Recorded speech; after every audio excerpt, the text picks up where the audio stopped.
Sir, మంత్రులకు సంబంధించి కొంతమంది మంత్రుల మీద తీవ్రమైన అసంతృప్తి ఉంది. ఇటీవల కొన్ని సర్వే సంస్థలు కూడా రిపోర్ట్లు ఇస్తూ వచ్చాయి. దాదాపు 70-80 మంది ఎమ్మెల్యేల మీద వ్యతిరేకత వస్తుంది, ఒక 5-6 మంత్రుల మీద కూడా వ్యతిరేకత వస్తుంది అనేది ఒక చర్చ కూడా జరుగుతుంది. అయితే క్యాబినెట్ రీషఫలింగ్ జరుగుతుంది, దీంట్లో ఒక 4-5 తీసేసి మళ్ళీ కొత్త వాళ్ళకి అవకాశం ఇస్తారు, నాగబాబుని ఎంట్రీ చేస్తారు అనేటువంటి ఒక చర్చలు జరుగుతూ ఉన్నాయి. సో ఇంకొక 20 రోజులు ఆగితే ఒక ఏడాది కూడా పూర్తయిపోతుంది పాలన ప్రభుత్వానికి సంబంధించి. సో ఈ ఏడాది పాలనకు సంబంధించి కొంతమంది నెగిటివ్ ఇంపాక్ట్ ఉన్నటువంటి మంత్రుల్ని తీసేసి కొత్త వాళ్ళకి అవకాశం కల్పించేందుకు ప్రయత్నాలు జరుగుతున్నట్టు కూడా చర్చ జరుగుతుంది. ఏంటి, అలాంటి జరిగే పరిస్థితులు ఉంటాయా? అంటే రెండు కారణాలు ఇచ్చే ఈ చర్చ దాపరిస్తుంది. మొట్టమొదటి కారణం, చాలా మంది మంత్రులు క్రియాశీలకంగా లేరు అని చాలా సందర్భాల్లో ముఖ్యమంత్రి గారే బహిరంగ మాట్లాడారు.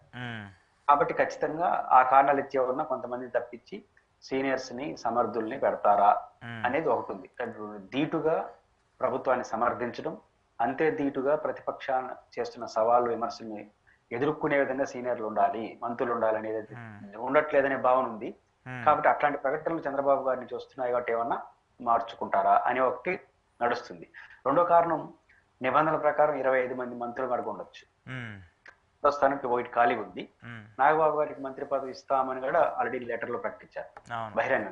అంటే ఇచ్చి ఆయనకి ఎమ్మెల్సీ కూడా చాలా రోజులు అయిపోయింది కాబట్టి అది కూడా పెండింగ్ ఉంది. కాబట్టి ఏమన్నా కొంతమందిని సఫీల్ చేసి ఆయనతో పాటు ఇంకో 2-3 మార్పులు చేర్పులు చేసి తీసుకుంటారేమో అన్న ప్రచారం ఉంది.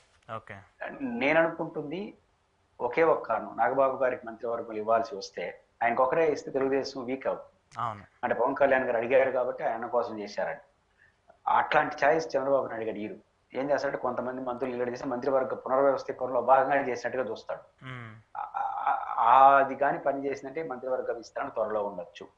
కానీ నాకున్న అవగాహన మేరకు సాధారణంగా తెలుగుదేశం బిహేవియర్ చూసినప్పుడు 1 year అయిపోయిన తర్వాత మంత్రివర్గాన్ని విస్తరించారనుకోండి మీరు చెప్పినట్టు, కానీ మళ్ళీ 2 ఏళ్ల తర్వాత మళ్ళీ చేయాలి. ఎందుకంటే తెలుగుదేశం పార్టీ ఎప్పుడు కూడా ఎన్నికలకు 1 year నుంచి 1.5 year ముందు ఎలక్షన్ క్యాబినెట్ అయితే నియమిస్తుంది. ఎలక్షన్ క్యాబినెట్ నియమిస్తుంది అంటే ఎలక్షన్ కోసం క్యాబినెట్, అంటే ఎలక్షన్ ఒక 2 ఏళ్ల ముందు క్యాబినెట్ పునర్వ్యవస్థీకరణ జరిగింది అనుకోండి, ఇప్పుడు జరిగితే మళ్ళీ 1 year మళ్ళీ జరగాలి. కాబట్టి నేను అనుకుంటుంది ఇంకా కొంతకాలం మంత్రివర్గం Telugu Desam party character, Telugu Desam party మొదటి నుంచి ఇట్లాంటి విషయాలు వ్యవహరిస్తున్న తీరును చూస్తే ఇంకొంతకాలం మంత్రివర్గం జరగకపోవచ్చు. రెండోది, నాగబాబు గారికి ఇప్పుడే ఇవ్వడం ఇష్టం లేకపోతే ఈ పని చేస్తారు. ఇప్పుడు ఇవ్వకూడదు అనుకోని మీరైనా నేనేమంటాం, 24 ఇంకొకటి మంత్రివర్గం క్లియర్ గా ఉంది, రాజీనామా చేయాల్సిన అవసరం లేదు, ఇయ్యొచ్చు కదా ఆయన, కానీ మీరైనా అంటారు నేనే అంటాను. కానీ దాని ఆల్రెడీ నోట్లోనే ఇచ్చేసారు ఆయనకి ఇస్తామని. కానీ ఇప్పుడు ఇవ్వను అనడానికి లేదు. దానికి కారణం ఏం చేస్తారు, సింపుల్ గా త్వరలో ఇంకో 4 మార్చేస్తారంట. త్వరలో ఎప్పుడో 2 ఏళ్ళుగా 2.5 ఏళ్ళుగా తెలియదు. అంటే నాగబాబు గారికి త్వరగా మంత్రివర్గ విస్తరణలో అవకాశం ఇవ్వకూడదు ఇప్పుడే అని అనుకున్నా కూడా మంత్రివర్గం ఇప్పుడు చూస్తున్నారు.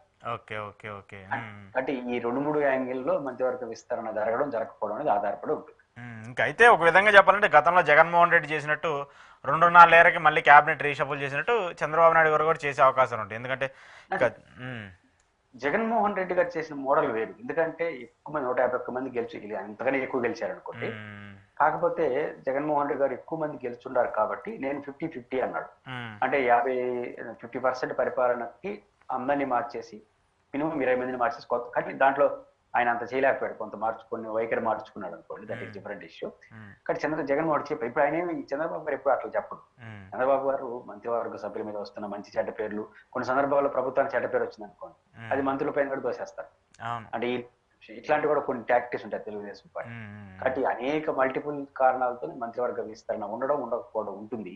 నేను చెప్పినట్టు ఎన్నికల మంత్రివర్గంగా ఉండేట్టుగా ఉంటే ఇప్పుడు ఉండే అవకాశం లేదు. నాగబాబు గారికి ఇప్పుడే ఇవ్వకూడదు అనుకుంటే కూడా మంత్రివర్గ విస్తరణ ఇప్పుడు బెటర్.